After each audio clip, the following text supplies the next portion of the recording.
هل في صفات موحدة تعتبر هي القاعدة الثابتة عند جميع النساء اللي بتتمنى إنها تكون موجودة في أزواجهم؟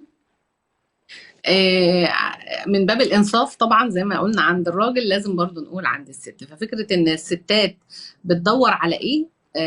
يمكن دي موحدة عبر الأزمنة. يعني الرجالة شوية في حاجات متغيرة، قلنا موضوع إن هي موضوع شغلها، موضوع إنها تبقى اندبندية، أو إن هي حاسس إن هي داخلة ندية العلاقة. لا، على مر الأزمنة الست بنسبة كبيرة جدا الحاجات اللي هي عايزاها ثابتة ولا تتغير. يعني سبحان الله سيدنا النبي قالها رفقا بالقوارير، يعني مم. من أهم وصاياه إن هو استوصوا بالنساء خيرا. فهو جاب الخلاصة إن هي فكرة إن الست إحساسها دايما وقوتها في الضعف وحالة الضعف اللي هي فيها. طب أنا كست بتبقى إيه اللي أنا عايزاه واللي أنت بتقولي لم يتغير على مر الأزمنة؟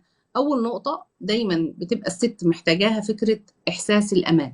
يعني فعلا ان زي ما انت بتقولي الراجل ما تبقاش هي عايزه حد شكله كذا، او ان انت تهتم بيا في اوقات، لا، اوقات الضعف. ففكرة الأمان الست لما أهم نقطة عندها إن هي حد يتقي الله فيها، ده يعني ده برضو زي ما قلنا في الراجل بيشوف إيه.